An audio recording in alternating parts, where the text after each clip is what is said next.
Welkom by Koffie met Riaan. Dis 'n plek waar stories weer asem kry, waar ons lag, onthou en soms net stil raak om te luister. Elke mens dra herinneringe, maar party mense dra 'n hele tydperk saam met hulle. En vandag sit ek met een van daardie mense, iemand wie se pen en stem deel was van 'n land se vorming. Hy is politicus, digter, denker en soms net Stoffel. Dr. Stoffel van der Merwe, 'n man wat meer gesien het as wat die meeste van ons ooit sal hoor. Maar sit nader, maak daai koffie warm en kom luister saam. Dr. Stoffel, baie welkom hier by ons. Baie dankie. Jy het nou al 'n hele paar hoede in jou lewe gedra, maar kom ons begin by wie jy was voordat jy nou eintlik met jou beroepslewe begin het. Waar kom jy vandaan en vertel ons 'n bietjie daarvan. Wel, ek het my eerste lig eintlik in Gobabis in Suidwes gesien. Daarna Petrusburg, daar het ek begin skool gaan. Dis in die Vrystaat. Vrystaat, Petrusburg, en toe is ek so graad 2 graad 2 is ek toe deur na Germiston toe en ek het daar skool gegaan, daar klaar gemaak by die Afrikaanse Hoërskool en van daar af is ek na die weermag toe. Nou wat het jy in daardie jare van jou vorming, jou jeugjare van mense geleer wat vir jou altyd sal bybly? Dis moeilik om te sê wat 'n ou presies by wie geleer het. Maar ons het onderwysers gehad wat regtig mense was van formaat. So ek is moeilik om vir my te sê wat ek spesifiek by elkeen geleer het. Maar daardie mense het almal deel gehad aan die vorming van daai kind wat uiteindelik uit die skool uit is.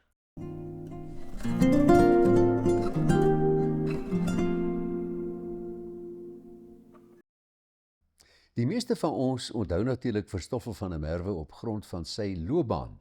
Diplomaat, akademikus, politicus en laastens as minister. Hy het die dageraad van die nuwe politiek in Suid-Afrika as 'n kabinetslid ten nouste beleef.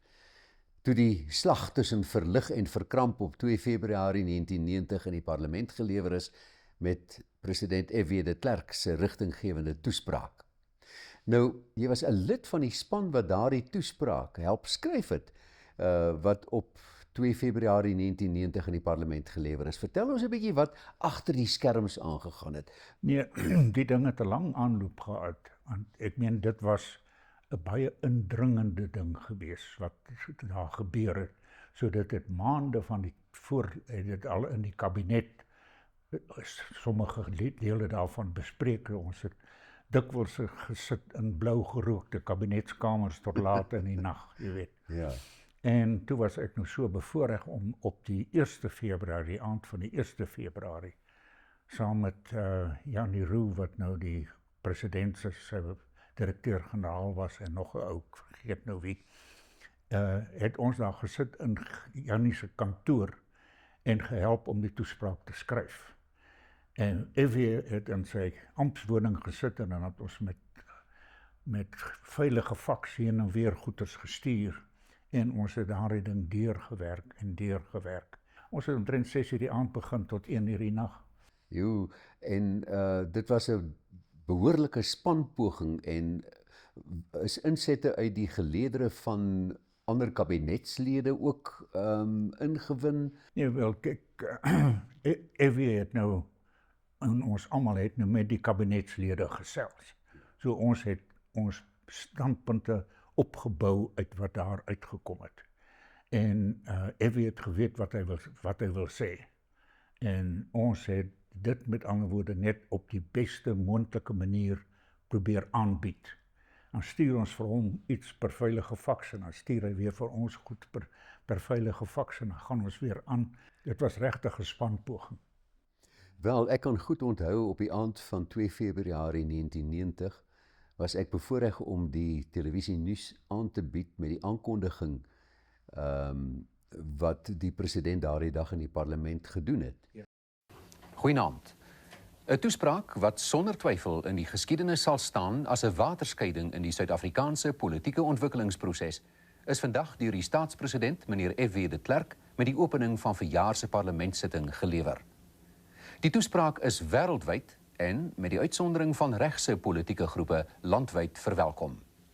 President de Klerk se aankondigings het ingesluit die opheffing van die verbod op die ANC, die PAC en die Suid-Afrikaanse Kommuniste Party, die toelating van die terugkeer van uitgewekenes, die vrylating van alle gevangenes wat weens hulle lidmaatskap van beperkte organisasies in aanhouding is, die opheffing van die beperkings op 33 binnelandse organisasies van COSATU tot met die blanke bevrydingsbeweging, die feitelike geheel afskaffing van die noodtoestand insluitend die beperkings op die media, die opheffing van beperkings op 374 mense en die versekering dat meneer Nelson Mandela so spoedig moontlik vrygelaat sal word. Die hoendervel het op my uitgeslaan ten tye van daardie uitsending. En ek het teruggestap nuuskantoor toe en ons as nuusredaksie in die televisie nuuskantoor het vir mekaar gesê ons moet besef, Suid-Afrika gaan nooit weer dieselfde wees nie. Het jou ervaring vroeër as minister of adjunkminister van grondwetlike beplanning enigstens vir jou perspektief gegee op wat sou kom na hierdie toespraak? Ja en nee. Mense het nie geweet wat presies nie, want kyk, op daai stadium was die ANC nog nie werklik ryp daarvoor om te praat nie. Maar mense het in baie gesprekke het jy gesê, maar kyk, dit is waar ons wil wees, dit is wat ons wil hê. Hoe gaan ons van hier af daar kom? Dit was 'n groot deel van die gesprekke gewees. Nou, daardie toespraak is op 2 Februarie 1990 gelewer, Ja. En net 2 jaar later het die Sowjet-kommunisme ingeplof. Watter uitwerking het dit gehad as jy nou terugkyk op al die gebeure in Suid-Afrika? Wel kyk, eintlik het die Berlynse muur het al van tevore geval. 9 November 1971. 91, ja. En met ander woorde, en toe het die Russiese Ryk, die Sowjetunie, het begin uitmekaar uitbars. Jy weet, so met, en dit was wat eintlik die ding moontlik gemaak het.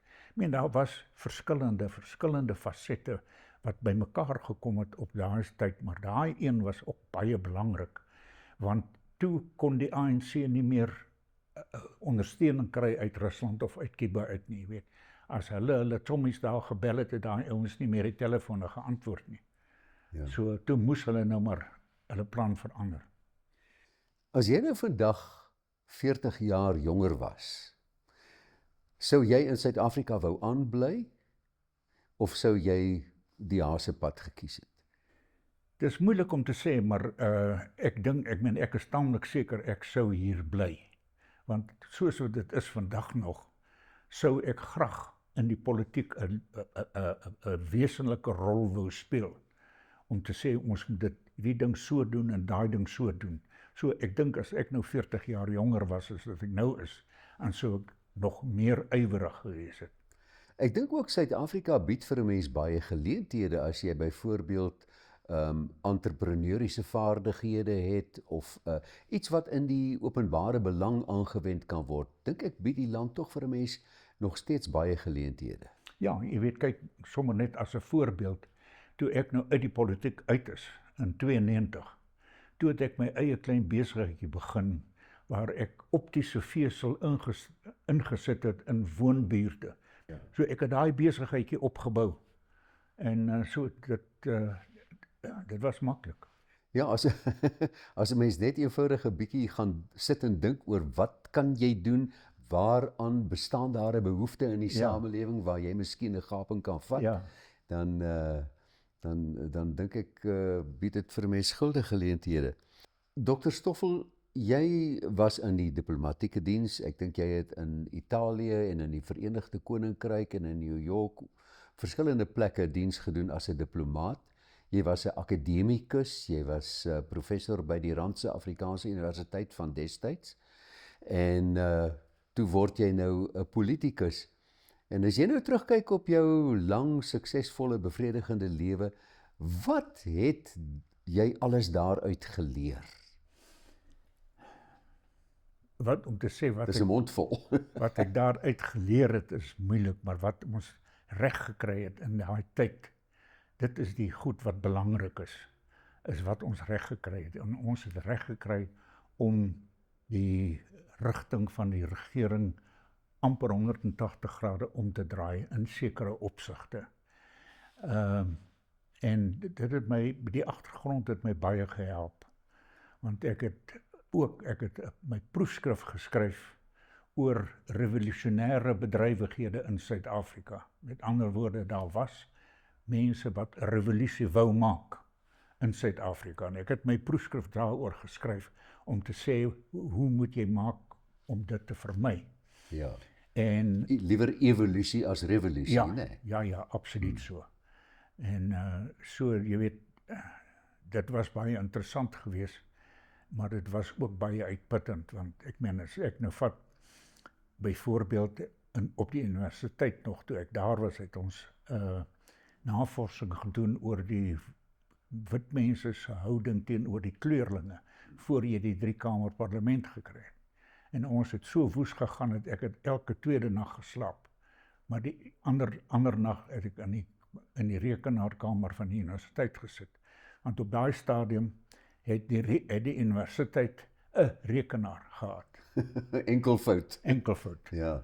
Maar so, dit was baie harde werk, en selfs ook in die politiek. Want jy moes toe nou vir mense gaan vertel dinge wat hulle eintlik nie wou weet nie.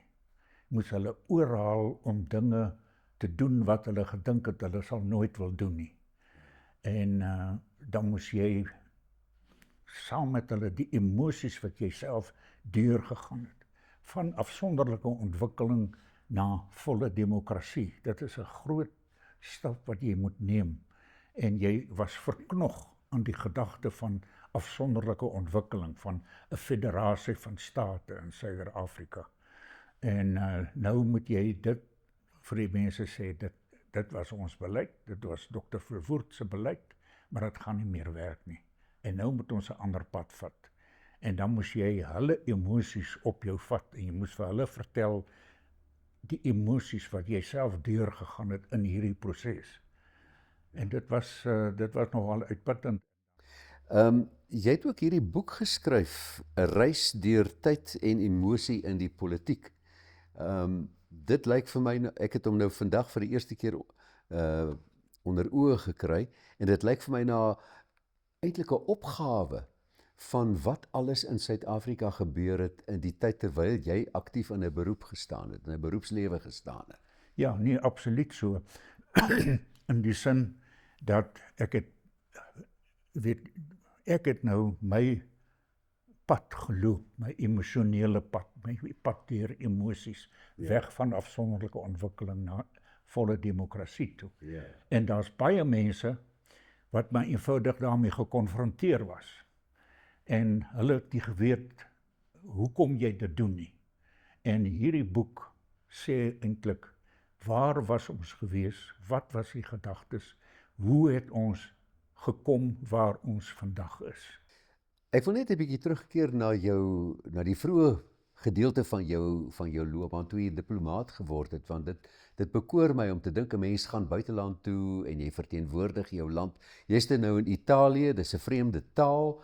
Hoe het jy oor die weg gekom? Het jy Italiaans geleer? Ja, nee, ek het Italiaanse klasse geloop vir die hele 4 jaar wat ek daar was. Maar ek het 'n voordeel gehad dat ek het Latyn baie goed geken. Latyn 1, ons het 'n goeie Latyn onderwyser op skool gehad, en ek het Latyn 1 op universiteit gehad, en nou kon 'n mens agterkom die Latynse woord, hoe moet jy hom verander om in Italiaans te word, jy weet. Ja. Nou die Italianers het dit nou nog 'n bietjie geniet, want baie van hierdie woorde was woorde wat jy nie in die gesprekke teekom nie, maar net in hoë literatuur, jy weet. Dan het jy hierdie ouetjie wat so stamelend probeer en dan gebruik hy daai hoë woorde, jy weet. Ja, ja. Dit is nou die een moeilikheid gewees. Hè? Ek het net nou gepraat oor wat sou jy doen as jy 40 jaar jonger was. Daar is hartverskeurende verhale van mense wat nou bejaard is en wie se kinders almal die land verlaat het. En wat in sommige gevalle nie behoorlik versorg agtergelaat word nie. Ja. Ek weet jy het ook 2 kinders in die buiteland, Ja. maar hoe raak so iets jou om so ver verwyder te wees van jou kinders en veral jou kleinkinders terwyl jy besig is om ouer te word? Ja, jy weet, dit is eintlik 'n onnatuurlike situasie. Die natuurlike situasie is dat jy jou kinders sien groot word, hulle trou, hulle kleinkinders, jy is oupa vir hulle en hulle kom kuier by jou en so voort. En daardie is nou ongelukkig gebeur dit nou nie. So dit is maar 'n teleurstellende ou dag eintlik uit daai oogpunt gesien. Ja. Mens sou graag 'n bietjie meer met die kleinkinders en met die kinders self ook. Ja. My een dogter kom daarom nou volgende week, dink ek, van Engeland af vir 'n paar dae hier na ons toe. Ja, dis iets om na uit te sien. Is iets om baie na uit te sien, ja. Ja, ja. Hoe voel jy oor die algemeen oor ouer word? Wel, ek is eintlik baie gelukkig in die sin dat die ouderdom het my nou nog nie ernstig aangetast nie, behalwe nou ja, my geheue is nou so, jy weet.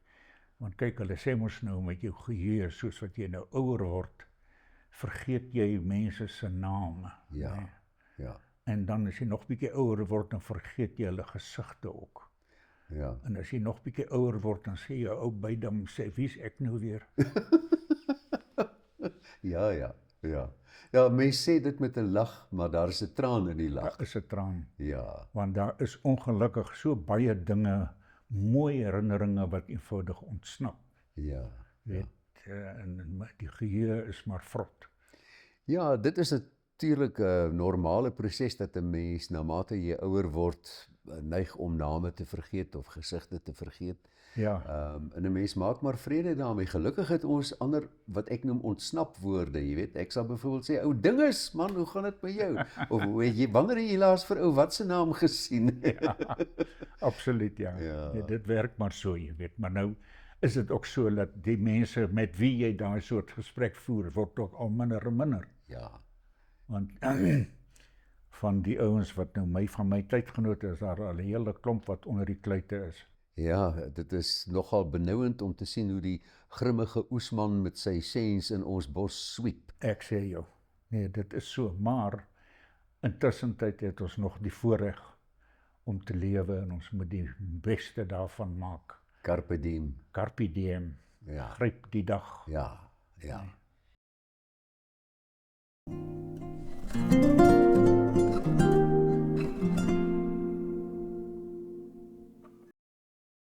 Ek het onlangs gehoor van 'n vrou wat na 40 jaar haar huis moes verlaat. Haar naam is Maria. Sy het nie net begin pak nie, sy het begin afskeid neem. Van die teekoppie met die haarbarsie in, van die gordyne wat sy self by Ackermans uitgesoek het, van die rak waar die Bybel altyd oopgelê het by Psalm 91. Sy het nie net meubels uitgehaal nie, sy het stukkies van haar lewe versigtig toegevou in sagte koeverte van stilte. En daardie kas was nie net klere nie. Die jas was daarin wat sy gedra het toe haar man haar in 1978 by die stasie opgelaai het na haar ma se begrafnis. Daar was die koekpan wat net sy reg kon gebruik. Die klein rooi plastieklepel waarmee haar kleinkind altyd die mengbak wou uitlek. En elke keer as sy iets inpak, het sy gewonder, sal ek dit weer gebruik of los ek dit maar vir die wind om te vergeet? Maria het haar huis gelos, maar sy het nie haar lewe agtergelaat nie. Sy het dit saamgedra, binne in haar, soos ons almal maak. Dok Stoffel, jy het self al baie verandering in jou lewe beleef. Wat beteken 'n nuwe begin vir jou, soos om nou in 'n aftreeoord in te trek en daar te lewe? Ja, dit is, ek het so baie rondgetrek, ek het nou die dag bietjie nagegaan toe, dit kom ek agter, ek het in my lewe op 10 plekke gebly. So ek het so van een punt na die ander punt getrek. En maar ek meen, dit is so dat elke plek waar jy woon en die mense tussen wie jy woon, leer jy weer iets van die lewe. En so, en jy kry iets daaruit. Sien jy ook 'n verhuising as 'n gulde geleentheid om af te skaal, om van onnodige goed ontslae te raak? Jy praat. Want jy weet, ek het nou vir 20 jaar het ek op 'n klein hoewe gebly in Kameeldrif.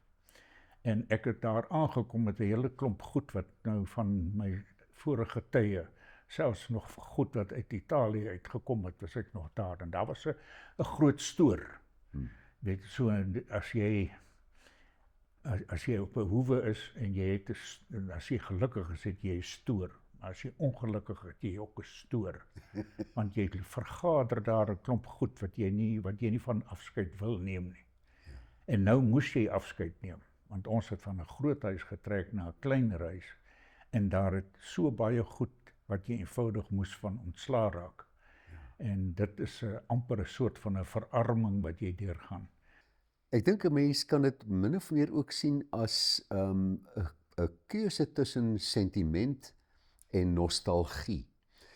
Want as jy sentimenteel voel oor goed, wil jy nie maklik daarvan ontslaa raak nie. Maar as jy wel daarvan ontslaa geraak het, het jy nog steeds die vermoë om dit nostalgies in herinnering te roep. Ja, jy weet, dit is so. En natuurlik nou soos wat jou geheue agteruit gaan, vervaag baie daarvan ook. Maar daar is baie goeters wat jy nog onthou en wat jy nostalgies oor is. Nostalgie is vir my persoonlik die spesery wat smaak gee aan die oudwordproses. Ja, dit is nogal 'n goeie gedagte om dit so te sien, ja.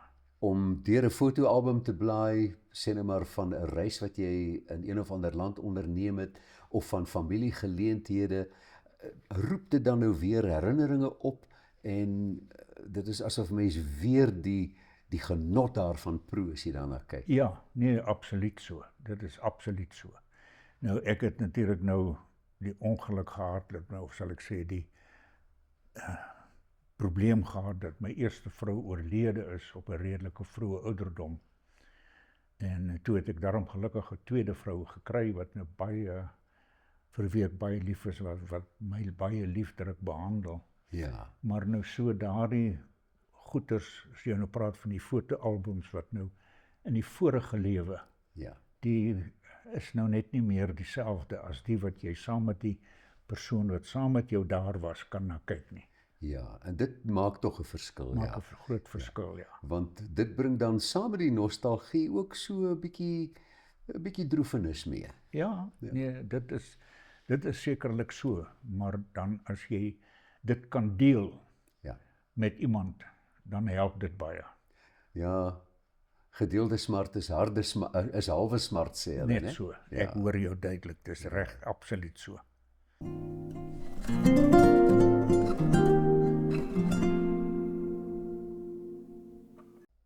Nou ja, ouer word is nie 'n einde nie. Dit is nie 'n afsnypunt of 'n laaste stasie nie. Dis 'n uitnodiging na rustiger oggende, dieper gesprekke, eenvoud wat ryk voel en tyd om weer jou eie stem te hoor. Dis wanneer jy agterkom, jy hoef nie meer te jaag nie. Jy kan nou luister. Jy kan waarlik leef. En dalk, soos Dr. Stoffel vandag gewys het, is dit ook die tyd om met ander jou storie te deel. Sonder haas, sonder verskoning. Dr. Stoffel, baie dankie dat jy saam met ons gekuier het, koffie gedrink het. Ons nooi die kykers om weer by ons aan te sluit volgende keer. Totsiens.